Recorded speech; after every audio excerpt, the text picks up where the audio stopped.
Olá, turma do Braddock Show, tudo bom? Passando aqui para dar um update da situação, né? Dizendo que hoje, infelizmente, não vou poder fazer o programa com vocês. E olha que tem muita pauta boa, mas sei que o time aí é de primeira, então nem vão sentir minha falta. O procedimento foi tudo ok, mas o médico pediu para ficar o dia aí mais na horizontal para não ter problema, né? Para não ter vazamento do procedimento que eu fiz e que dá uma tremenda dor de cabeça, e não queremos isso, até porque sexta-feira eu estou de volta com o mestre Augusto Nunes. Então essa eu não posso perder de jeito nenhum. Então vamos lá, tá? Bom programa para vocês todos aí e nos vemos já já na sexta-feira, eu tô com vocês. Valeu, turma! É isso aí, então o nosso Consta vai estar com a gente na sexta-feira, dia 31, último dia de janeiro, para fechar com chave de ouro esse mês. Temos um convidado para lá de especial, mestre Augusto Nunes, o jornalista mais importante do Brasil neste momento histórico, um ícone do jornalismo brasileiro, junto com muitos outros, né? Com Alexandre Garcia, com o J.R. Guzzo, mas Augusto vai estar conosco nesta sexta-feira aqui no Braddock Show, porque aqui estamos sempre investindo para que você tenha os melhores conteúdos com os melhores comentaristas do Brasil. Então, não se esqueça de se inscrever no canal do YouTube do Braddock Show, ativar as notificações para não perder esse programa ao vivo. Esta sexta-feira, último dia do mês, 20 horas. Espero você com nossa bancada e esses craques do jornalismo brasileiro. Bomba da aprovação do Lula, a aprovação de Lula, do presidente da República, cai no Nordeste, a única região do Brasil onde ele venceu o ex-presidente Jair Bolsonaro em 2022, e a rejeição do presidente da República sobe. Uma nova pesquisa mostra que a aprovação de Lula registrou uma queda importante e a rejeição no Nordeste está se aproximando aos níveis nacionais. Parte importante dos entrevistados apontou a alta no preço dos alimentos e a suposta regulação do PIX como notícias negativas que tiveram um efeito nefasto sobre a popularidade do governo. Essa pesquisa do Poder Data foi realizada entre os dias 25 a 27 de janeiro e mostra a aprovação do Lula 3 no seu pior patamar da gestão, em 42%. Vamos dar uma olhada nos gráficos que mostram essa popularidade em queda. No gráfico da esquerda, vocês estão vendo como pela primeira vez, aliás, a segunda vez, né, desde o começo do terceiro governo Lula, em janeiro de 2023, tivemos uma desaprovação maior do que aprovação, ou seja, 51% dos entrevistados desaprovam o governo Lula contra 42% que aprovam. Isso tinha acontecido em maio de 2024 pela primeira vez, e agora, de novo, a desaprovação supera a aprovação. Por outro lado, no gráfico da direita, estamos vendo as pessoas que em 2022 votaram no Lula no segundo turno. 73% ainda aprovam o eleitorado do presidente, mas 23% já o desaprovam. Tivemos uma redução importante, porque se no começo do mandato 87% dos eleitores do Lula aprovavam o seu trabalho, né, seus poucos dias de novo mandato, hoje apenas 73%, uma perda de 14 pontos percentuais em apenas 2 anos. Eu iniciaria com o nosso político de plantão aqui na bancada do Braddock, o Darcio. Darcio, na sua opinião, o que esses dados significam e qual será o efeito político disso nos 2 anos que ainda sobram de governo para o Lula? Olha, significam que a manifestação convocada aí nas redes sociais para o dia 16 de março pode surpreender. E podemos ter, portanto, uma grande manifestação e, pelo que a gente sente nas redes, pode ser a maior da história. Existe uma insatisfação que independe da questão partidária. Quem ama mais a sua família do que o governo, e eu acho que é só todo mundo, já entendeu que vivemos um período muito complicado. Está faltando o alimento na mesa de quem trabalha. Está muito difícil sustentar a vida diante de tanta inflação e de um governo que gasta muito e gasta mal. A única coisa que não é possível medir, porque estamos vivendo aí um recesso parlamentar, é o clima político dentro do Congresso. Em princípio, o governo encaminha os seus líderes, representantes, Alcolumbre no Senado e Hugo Mota na Câmara, como aliados para presidirem as duas casas. O que não dá ainda para saber é como que o Congresso vai reagir a essa opinião pública. Ou seja, senadores e deputados precisam do voto. E se o eleitor está insatisfeito, não é normal que eles vivam em lua de mel com o governo. Portanto, Cauti, esse pode ser o início das dores. Pode ser que o Congresso reaja a essa pesquisa de uma forma um pouco mais agressiva do que vinha reagindo. Ou seja, o Congresso vinha manso e, de repente, ele pode se tornar um pouco mais rebelde. A gente só vai ter como saber disso na semana que vem. Temos agora uma disputa na Câmara e outra no Senado. Na Câmara, Van Hatten colocou seu nome. Quantos votos ele terá? Essa pesquisa vai influenciar nessa decisão? Isso a gente só vai poder medir na semana que vem. Perfeito. Fabi, sua opinião sobre esses dados e a bomba política, então, como o Darcio estava salientando, que poderia se apresentar para o governo na volta dos parlamentares após o fim do recesso? Bom, é muito bom a gente ter aqui, né, alguém de humanas, vocês são de exatas. Eu de humanas, eu olho para esses gráficos, eu já abstraio e penso na parte humana do negócio. Ele está derretendo. O pessoal aqui no chat tem razão. O pessoal no chat está falando a verdade. Lula está derretendo. Está tão perceptível que até poder data, gente. Poder data. Parece inacreditável. Está dando já esse derretimento. Porque não tem como negar. Tá olhos nus, né? Eles estão brigando entre eles. Não promete nada. Os isentões liberaloides que apoiaram essa gestão aí do Lula, né, que fizeram no escondidinho da urna, mas fizeram 13, estão todos arrependidos, está um chororô para lá, um chororô para cá, e o Brasil de fato tem que chorar, porque desde, né, do pequeno empreendedor até o grande, no Brasil sofre, né, com tanto de burocracia que eles querem ainda implementar, e o peso do Estado, né, que isso Lula jamais vai largar. Viu o bando de tonto que votou e acreditou? Esse é um ponto. Então, dito isso, eu acho que temos um sinal aí muito, muito perigoso. Eu tenho todas as minhas ressalvas ao Kassab, mas, infelizmente para nós, mas felizmente para ele é sim uma pessoa interessante aí no cenário político e que costuma surfar as boas ondas, vamos dizer assim. Então, ele não tem nada de ideológico é o bolso dele. Então, ele mesmo já disse, né, olha, ô Lula, eu tenho aqui ministérios no seu governo, mas eu estou pensando muito bem aí, porque o Lula está derretendo. Né? Se o Kassab também verbalizou isso, quase dizendo, não dá para sustentar o Haddad, você pode me dar a Fazenda aí para mim, também tem isso em jogo, né? A gente sabe que político é político, mas está notório. Nem a Rede Globo está conseguindo apoiar o Lula, ficou no lado da Haddad também. A gente está muito interessante, então eu pegarei a minha pipoca e vou cornetar muito, gente, porque de repente, né, um pedido assim, pode ser que saia mesmo. Né? A Câmara é muito sensível à população, a Câmara dos Deputados especialmente, e se ali pipocar uma bola muito alta, algo que está incomodando todo mundo, inclusive até o próprio PT, sei não, gente, né? Deus é bom conosco, e se for por ausência de oração, não será, né? Nós estamos orando faz tempo por isso. Gleisi Hoffmann será ministra de Lula e o PT terá um presidente interino até julho. A presidente do Partido dos Trabalhadores, Gleisi Hoffmann, foi escolhida para o ministério no governo Lula, uma nomeação que gerou questionamentos se Gleisi está sendo alçada para ser a sucessora de Lula nas próximas eleições. Lembrando que nesse primeiro semestre está prevista uma mudança de vários ministérios. Paulo Pimenta, o ex-ministro-chefe da SECOM, já foi demitido. Gleisi poderia assumir o Ministério da Coordenação Política, da Articulação Política, e já se fala em pesquisas eleitorais para 2026 com o nome de Gleisi Hoffmann para a presidência da República. Darcio, sua opinião sobre essa possibilidade de que Gleisi seja a sucessora de Lula?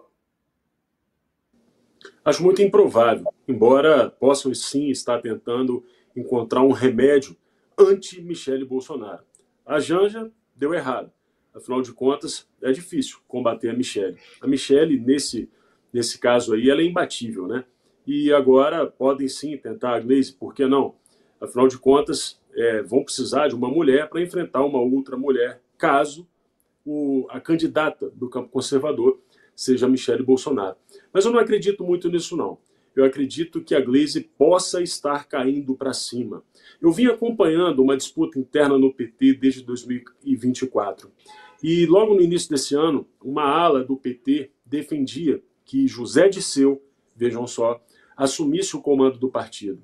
Portanto, essa história de que um novo presidente interino vai assumir para que ela possa assumir o ministério pode ser uma forma elegante de dizer que José Dirceu venceu a parada e que está assumindo o comando do partido. E é bem possível, porque todo mundo já disse aqui, a nossa audiência está informando que o governo está derretendo e o sinal de alerta foi dado, a luz vermelha acendeu, eles estão desesperados e alguém com a capacidade de José Dirceu nesse momento pode ser importante para poder tentar salvar o partido de um naufrágio.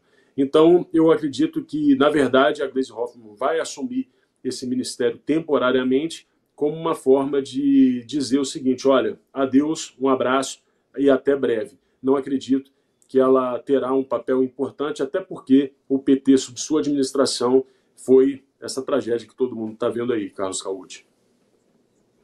Fabi Barroso, Gleisi Hoffmann podendo substituir o Lula em 2026. Será que o nível de desespero do PT em caso de eleição no meio do caos econômico poderia levar a Gleisi a se tornar candidata?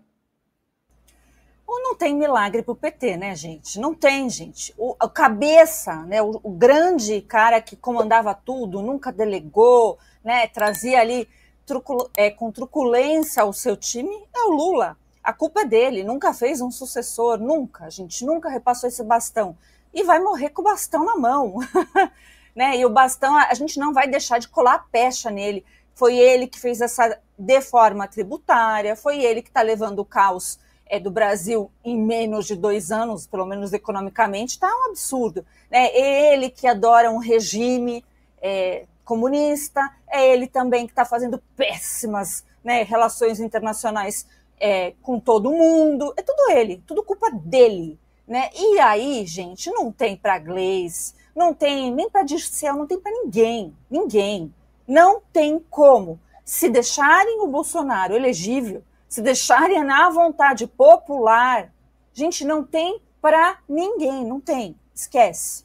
E outra coisa, a gente está sempre, né, vivendo com o si na política, porque a política é feita do si. A gente tem pouquíssimas garantias na política, mas uma delas é que não tem como voltar atrás quando um castelo é totalmente desmanchado. A Dilma ficou com a má fama, né, do governo Lula e tudo que aconteceu no governo Lula. Agora não tem para quem jogar essa bomba é do Lula, né, maravilha. Então é isso, eu acho que isso eles podem espernear, podem falar, não tem chance, não tem chances reais. Agora precisa entender aí como é que será a eleição 2026, porque a gente precisa de eleições legítimas, e aqui eu não estou falando somente de urna eletrônica, eu estou falando do processo eleitoral como um todo. As eleições municipais são um show de horror, né? Espero de verdade, porque o brasileiro merece, que tenhamos eleições justas. Cauti, só um registro importante. Pode falar. A Gleisi já foi ministra. A Gleisi foi ministra de um governo do PT e quando ela foi ministra-chefe da Casa Civil, ela nomeou para coordenar política para crianças um senhor chamado Eduardo Gaevski, que depois foi condenado a mais de 100 anos por estupro de vulnerável. Era um pedófilo cuidando de política para crianças. Essa foi a passagem de Gleisi Hoffmann por um ministério no governo do PT. Tem que acompanhar de lupa essa nomeação. Lembramos que na época também o companheiro, né, não sei se era marido também de Gleisi Hoffmann, foi acusado de desvios nos Correios, né? Então não foi exatamente uma passagem memorável, vamos dizer assim, pelo Poder Executivo por parte da Gleisi Hoffmann. Agora, eu queria só pedir para a nossa produção mostrar, porque vocês sabem que no Brasil a gente tem a ata do cupom, né, ou seja, o documento que diz como o Banco Central decidiu nos juros, a ata oficial, e temos a ata paralela, a ata da Gleisi Hoffmann, né? Tem a Gleisi Hoffmann, toda vez que o Copom toma uma decisão, ela publica uma ata paralela nos seus perfis nas redes sociais. Eu queria só ler, obviamente ela toma uma mensagem da comunidade, né, imediatamente no Twitter por divulgar notícias falsas, mas eu só queria ler com vocês o que a futura ministra do governo Lula e potencial candidata a substituir o presidente da República escreve comentando a decisão do Banco Central. Abre aspas. O novo aumento da taxa básica de juros, já determinado desde dezembro pela direção anterior do Banco Central e anunciado hoje, é péssimo para o Brasil e não encontra qualquer explicação nos fundamentos da economia real. Fecha aspas. Em uma frase só, a gente vê claramente não apenas uma má-fé clara, porque em dezembro não foi decidido absolutamente nada. Foi apenas indicada uma tabela de marcha que o Banco Central podia seguir ou não. E hoje, a reunião do Copom, a unanimidade pelos membros do Copom, nomeados pelo próprio governo Lula, e inclusive o presidente do Banco Central é ex-secretário do Ministério da Fazenda de Lula. Hoje, essas pessoas decidiram a unanimidade aumentar um ponto percentual. Então, Gleisi Hoffmann divulga uma fake news, e aí, alô, agências de checagem, alô, STF, cadê o inquérito do fim do mundo? Temos aqui uma prova, um flagrante perpétuo, né? Ponto número 2, essa mensagem, além de demonstrar uma enorme má-fé, demonstra uma de tamanha incompetência, porque ela diz que não, essa decisão não encontra qualquer explicação nos fundamentos da economia real, e isso aparece claro que a Gleisi Hoffmann não sabe distinguir uma taxa de inflação de um extintor, porque se temos uma inflação que superou a meta em 2023, 2024 e vai superar até 2027, esse ano está superando provavelmente os 6, 7, 8% ao ano. Dívida PIB superou 10 pontos, aumentou 10 pontos percentuais, né, nos últimos 2 anos. O maior rombo nas contas públicas, que superou até aquele da pandemia. Déficit primário, né, e déficit nominais monstruosos e não tem nenhum fundamento, explicação na economia real.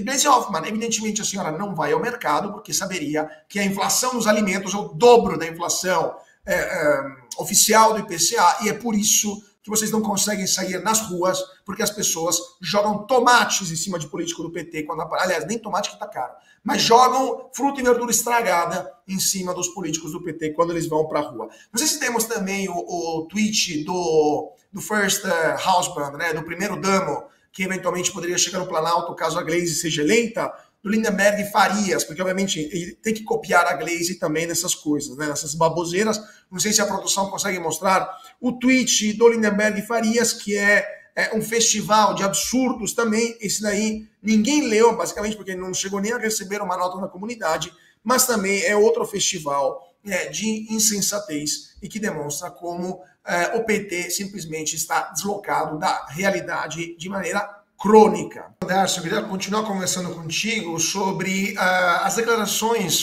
do presidente do PSD, né, o Partido Social-Democrata Gilberto Kassab, que criticou a gestão de Fernando Haddad no Ministério da Fazenda e afirmou que o PT não teria condições de vencer uma eleição nesse momento. A ausência de Ratinho Júnior em um evento no Planalto amplia a desconfiança do governo Lula em relação ao PSD, e essas frases do Kassab também pioram a situação. O governador do Paraná negou qualquer motivação política ao faltar da cerimônia lá no Planalto e alegou que houve conflito de agenda. Mas, na sua opinião, Darcio, o governo Lula, estando tão enfraquecido e tendo problemas também para achar recursos para alimentar, né, para comprar votos, de fato, da base aliada no Congresso, poderia o governo Lula vivenciar um desembarque de vários partidos, como, por exemplo, o PSD, que se estaria preparando para disputar as eleições em 2026? Pode acontecer. É o que eu estava falando agora há pouco. essa mensagem do João Campos é um sinal de possibilidade de desembarque, sim. Infelizmente, a gente precisa reconhecer aquilo que a Fabi trouxe aqui, né? O Gilberto Kassab não é ninguém apegado a qualquer compromisso ideológico ou com qualquer compromisso de gestão. Na verdade, existe ali um compromisso muito fisiológico, segundo ela, do bolso dele. Eu acho que é do bolso dele e dos seus aliados também, né? Então, assim, na verdade, o Gilberto Kassab também está passando um recado, está mandando um aviso de que algum projeto novo pode interessar esse grupo. Acredito eu, Cauti, que esse desembarque não será feito de forma tão rápida como as pessoas estão imaginando. Acho que antes de eventual ruptura, eles vão sangrar, sangrar, sangrar, sangrar e sangrar cada vez mais o governo. Eles já estão criticando alguns ministros de olho nessas pastas. Querem tomar mais espaço. E depois que esses espaços forem ocupados, teremos a outra ala. Por exemplo, a do João Campos, reclamando que perderam esses espaços. Porque o poder, ele tem um número limitado de espaços. Ele cresce na medida em que o governo consegue meter a mão no bolso do povo. Acontece que o povo começou a sinalizar que também não está satisfeito. As pesquisas estão mostrando isso e o chamamento de uma manifestação também. Então, o governo está encurralado entre os seus aliados com muita fome e o povo também. Fabi Barroso, a sua opinião também, o governo vai sangrar, sangrar e sangrar até chegar ao fim? Ou teremos alguma decisão do próprio Lula até que poderia mudar esse jogo? Acho que a Fabi está sem áudio nesse momento. Eu estou aqui, tá normal. Agora temos. Agora sim. A reunião hoje do Lula com os banqueiros parece que foi produtiva para os banqueiros, não é? Sempre assim. É sempre assim. E depois ele tem a cara de pau de falar mal de banqueiros. Gente, é uma canalice sem tamanhos. Então, pegando esse gancho, o Kassab, eu não sei como, eu acho que isso é uma grande falha. A gente vive apontando, mas a gente apanha por apontar verdades. Eu não consigo entender porque Kassab está em governo de Tarcísio, né, aqui em São Paulo. São Paulo é fruto disso. A gente olha e vê esse governo neotucano. E o Kassab está achando que ele vai poder fazer isso com todo mundo. Não acho que é bem assim. Então é óbvio, né, ele já está fazendo sim também esse joguinho aí com o próprio Ratinho Júnior, já está querendo puxar para si uma candidatura dele mesmo, do partido. Aí a gente espera as reações. Eu espero reações aí, por exemplo, do Valdemar Costa Neto, né, presidente do PL. A gente precisa ter esse embate. E está muito concorrido também o MDB. No MDB está uma briga para ver se ele vem para cá, se ele vai para lá. E nisso, gente, quem perde é o povo, né? Porque estão negociando o quê? Ministérios, etc, etc. Então, o Kassab, quando ele fala isso, eu fico, assim, também alerta. Como eu falei, pode ser que ele esteja querendo o lugar do Haddad. Está querendo essa, né, a fazenda. E assim, querer não é poder, mas se tratando de Kassab e o poderio que ele tem, infelizmente, ainda aumentou nessas eleições municipais, o PSD, que era um partido, hoje em dia não, né? Ele tem representatividade e vão brigar feio. O duro, gente, que a gente olha para partido e a gente não vê pessoas, a gente vê caciques partidários. Porque o Brasil acumula dívidas internacionais não pagas por Cuba, Venezuela e outros países. O Brasil tem 15 bilhões de reais a receber de 13 países, inclusive o número até é simbólico, né? 13 países. Tá, entre os quais Cuba, que deve ao Brasil 5 bilhões e meio de reais, Venezuela, que deu um calote de 240 milhões de reais adicionais após as eleições, e o total da Venezuela já supera 1,7 bilhão de dólares, e a maior parte desses recursos teve origem o BNDES, como origem o BNDES, que financiou a exportação de serviços prestados por empresas brasileiras em vários países, e que esses países depois não pagaram as empresas, e o BNDES acabou arcando com esse prejuízo. O exemplo mais conhecido é o Porto de Mariel, lá em Cuba, cerca de 40 quilômetros ao leste de Havana, mas mesmo nesse cenário, o PT, mesmo com esses países endividados como o Brasil, o governo brasileiro prefere aumentar impostos dos brasileiros que busca, ao invés de buscar o recebimento desses recursos, né, e desses débitos. Fabi Barroso, sua opinião e do ponto de vista jurídico, o que seria possível fazer para que o governo brasileiro corresse atrás desse dinheiro, né, simplesmente procurasse obter aquilo que é dos brasileiros e que não foi pago, né? O que os deputados, os senadores, os cidadãos poderiam fazer para forçar o governo a tentar obter de volta esse dinheiro? Olha, no Brasil tem a tal da prescrição, né? E isso vale. E a prescrição já tirou, né, colocou o Lula apto, inclusive, né? Foi isso que aconteceu no caso dele. Enrolaram tanto, fizeram tantas barbaridades, né, mudança de CEP, etc., que deu prescrição. Que se fosse mudar o fórum para Brasília, já ia estar prescrito. E assim também é com essa parte de países. Eu sonho ainda com um dia, gente, que a gente vai levantar e o Brasil ser transparente de verdade. Que o BNDES assim, seja chacoalhado, precisa disso, né, mostrar isso. Essa informação, Cuba devendo 5 bilhões ao Brasil. Gente, eu vou repetir, Cuba devendo 5 bilhões ao Brasil. E lá, também a Venezuela, 240 milhões. A Venezuela, que dona Gleice Hoffmann, que está reclamando do Galipo, né, falando baboseiras, ela tem a capacidade de apoiar um amigo dela, o Maduro. Ô Gleice, eu realmente sabia que não petista não é de graça, mas, gente, 240 mil no lugar e 5 bi em Cuba, 5 bilhões. Né? Praticamente assim, se a gente fosse bom de negócio, se o Brasil tivesse valendo a parte jurídica, daria para negociar, né? O que Cuba dará em troca? O que Cuba fará em troca para ressarcir os cofres públicos? Mas o duro é que aqui no Brasil, até a parte interna, quando a gente tem corrupção escancarada, provada, provas sobradas, o que aconteceu?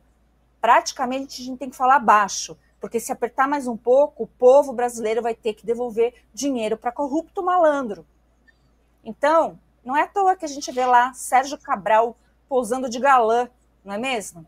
Porque o brasileiro está sendo feito de otário por muita gente. Isso aqui é só o retrato disso. Darcy, sua opinião sobre estas dívidas com o Brasil, esses créditos que o Brasil tem e que não pede de volta, e ao mesmo tempo o aumento da arrecadação em 2024 de 10%, ou seja, o governo aumentou a carga, né, o quanto o brasileiro paga de impostos em 10%. Qual a sua opinião sobre isso? Pois é, na medida em que o governo não arrecada e na medida em que o governo toma calote, ele toma do povo. O retrato é simples. Mas deixa eu pegar essa dívida, por exemplo, no caso de Cuba. Bem, o Brasil entrou na fila, né? Porque só a Rússia perdoou Cuba em 2014. 31,2 bilhões de dólares em dívidas. Pois é, 90% da dívida que Cuba tinha com a Rússia desde a época da União Soviética. E eles ficaram devendo, que prometeram pagar em 10 anos parcelado. A China também perdoou 6 bilhões em dívida e também ficou um pedacinho a ser pago. E tem o Clube de Paris, que eu não sei se a nossa audiência sabe, mas é um grupo de 14 países, que Cuba também devia, e que perdoaram cerca de 8 bilhões de dólares, deixando também um percentual para Cuba pagar em suaves prestações. Acontece que chegou no período da pandemia e Cuba informou que não poderia pagar as parcelas porque estava sofrendo com a pandemia. E empurrou todos eles com a barriga mais uma vez. Cuba vive uma situação que a gente chamaria de insolvência, se fosse pessoa física ou jurídica. Nesse caso tem um nome, é default soberano. Cuba não tem a menor condição de pagar o que deve, nem ao Brasil e nem a todos esses países que eu acabei de citar. E é muito mais. O México, por exemplo, perdoou 500 milhões em dívida. De Cuba, estou falando de Cuba só. Portanto, Cuba teria só duas possibilidades para poder pagar esse tanto de dívida. Gerar riqueza, que não tem como, ou tirar do povo, que não tem como, porque o povo já não tem mais nada, já foi saqueado ao extremo. Não tem saída. Para resumir e criar aqui uma figura que as pessoas possam compreender, é como se Cuba fosse aquele irmão mais novo, viciado em drogas, e que todos os outros irmãos tentam ajudar. e vão dando dinheiro, e ele vai acabar quebrando a família inteira. E Cuba tem um vício que não consegue se livrar. E esse vício é em uma droga chamada socialismo. Você precisa assistir o melhor canal de notícias do Brasil. O programa que fala de tudo, que deixa você informado sobre tudo o que acontece no Brasil e no mundo. Ao vivo, todos os dias, no YouTube. Clique aqui e se inscreva.